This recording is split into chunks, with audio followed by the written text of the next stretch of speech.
Kahapon may napanood ako sa Facebook, nasa Instagram din yung video na yun. Tungkol 'to sa babaeng nagpadala lang breakup text o sinabi niya sa ewan ko jowa niya, boyfriend o asawa na hiwalay na sila. Nagpalakpakan pa yung mga kasama niya sa restaurant na yun o kung saan man lugar na yun, na parang celebration.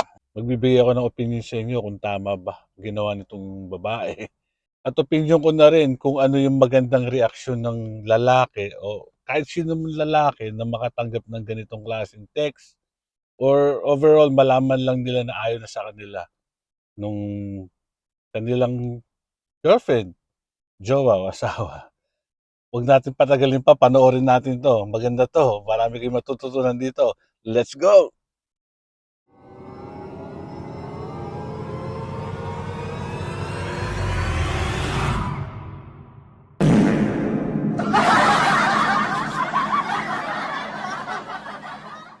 Hey guys, what's up? Kumusta na kayo? Nga pala si DJ John D and welcome to my YouTube channel. At ayun nga, pag-usapan natin yun itong videong ito. Ito, panoorin nyo ha. Yan. Sad. We should cheers. Yan, yung unang bahagi kung saan nagpadala ng breakup text yung babae. At kita niyo naman yung mga tao sa paligid. Siguro mga pamilya o kamag-anak niya kasama niya para lang i-announce na break na tayo. Bakit kaya nagawa 'to ng babae? Bakit kailangan may ano pa 'no, yun nga ang tanong ko sa sarili ko, bakit kailangan may audience pa? Puwede namang gawin ito privately, kausapin yung lalaki o tawagan niya, o sige kahit text na lang. Pero bakit kailangan may audience pa? Eh, mamaya balikan natin 'yan. Eto panoorin naman natin yung supposedly yung siguro kunwari lang 'to, hindi naman ito yung totoong nakatanggap ng text, eh, pero yung reaksyon ng lalaki na sabihin natin kunwari makatanggap ng gano'ng text. Eto, panoorin natin uli yung video at tapusin natin. Sad. We should cheers. Oh no, I'm not reading all of that. I'm just gonna respond with K.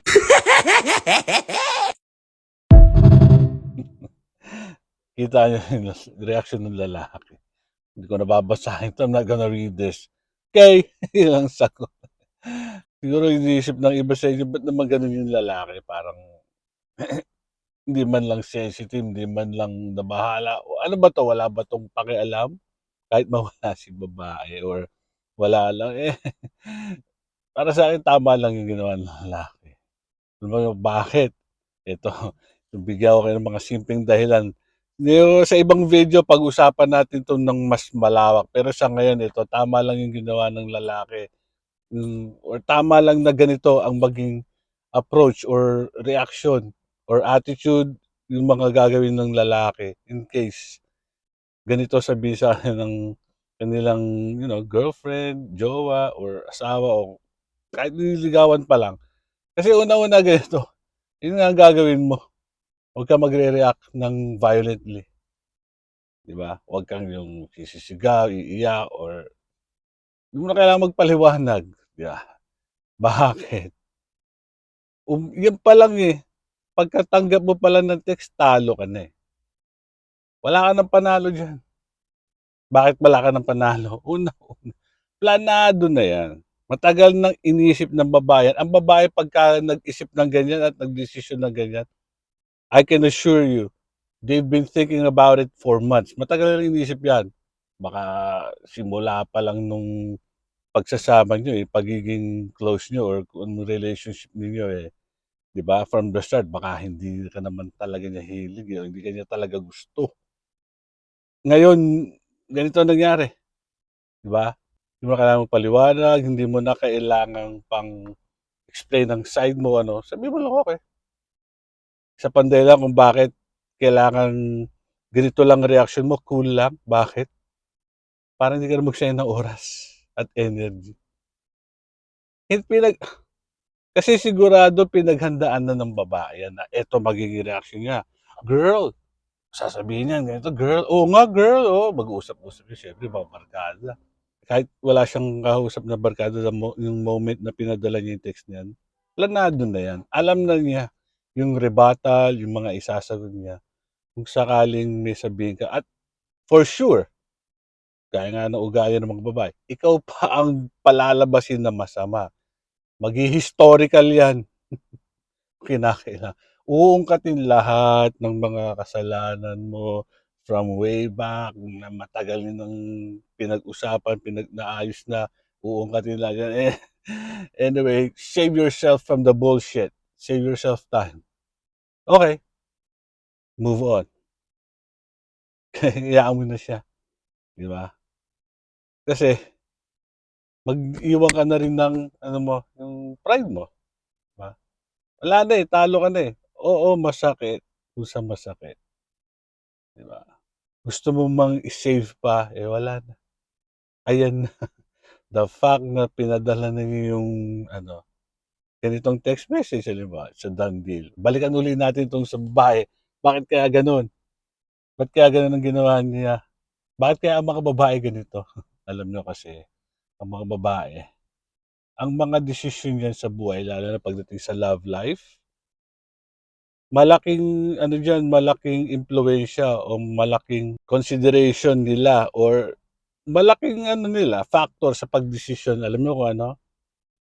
Yung acceptance, opinion at validation ng mga tao sa paligid nila lalo na ng mga girlfriends, mga barkada, mga amiga, mga tropa nila, "'Di ba girl?" Halimbawa 'no, yun nga may nanliligaw, sasabihin nila ganito, ganyan. Sa barkada kukuwento nila. Kahit maganda pa yung pinapakita ng lalaki, kahit gusto na nung babae yung lalaking nanliligaw o kahit boyfriend na, kahit asawa na 'yan. Once na umayaw yung mga barkada diyan, sinabi, "Ay ganito, ganyan." Tapos halimbawa lalo na kung sasabihin, "Tama lang 'yan, maghanap ka na ng iba, 'wag kang masyadong loyal." Yun ang mga hirit ng mga 'yan, "Okey lang 'yan girl, basta 'wag ka lang magpahuli." I can assure you, malamang sa malamang, susundin niya yang mga baluktot na payo ng mga kaibigan niya.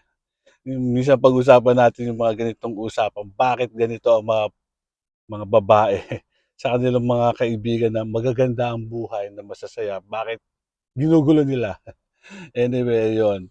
Kaya ito, tingnan niyo uli, ayan, yung video na 'yan, 'di ba?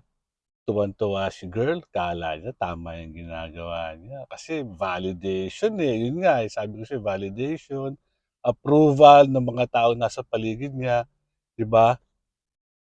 Ayun ang problema sa mga 'yan. Kaya lang, paano kung mali pala yung ginawa mong desisyon na 'yan, 'di ba? Paano kung kinausap mo yung lalaki at nagkaayusan kayo, malalaman mo may iba palang dahilan si lalaki or kung simple lang kung inintindi mo sana si lalaki. At hindi mo na ginawa 'yan, sana maayos pa, kung yun nga, okey split kayo, hiwalay kayo at si lalaki cool lang, paano kung a few weeks later or a few months later, magsisi ka sa desisyon mo? Asan yung mga kaibigan mo, yung mga tao sa paligid mo? Wala na, pababayaan ka na, may magagawa ba sila 'pag umiiyak ka at nalulungkot ka, nakokonsensiya ka, wala na, wala. Masasabi ko lang relax lang kayo, 'wag kayong katulad nitong babaeng 'to, ha? Porke pumapalakpak lang yung mga tao sa paligid niya, feeling nila tama na yung ginagawa nila, no.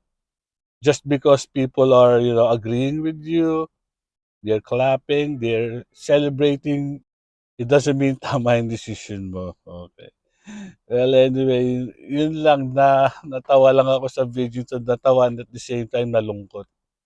Kasi maraming relationship, marami sanang magagandang relationship na mabubuo sana kung hindi lang nag-interfere ang mga kaibigan, kabarkada at minsan mga pamilya, 'di ba? Okey sana kung talagang valid yung mga ano nila, what if ayaw lang nila? 'Di kasi kayo bagay, masyado ka kasing loyal, dapat mag-explore ka, bata ka pa. Well, anyway, salamat sa pakikinig sa aking parang rant na rin, 'no, sa aking reaction nitong video na 'to. At kung nagustuhan itong video na 'to, like na lang at paki-subscribe na rin dito sa aking YouTube channel Ano ba masasabi niyo tungkol dito sa video ito? Paki-comment na lang down below. Maraming salamat ulit sa panonood. See you on the next video.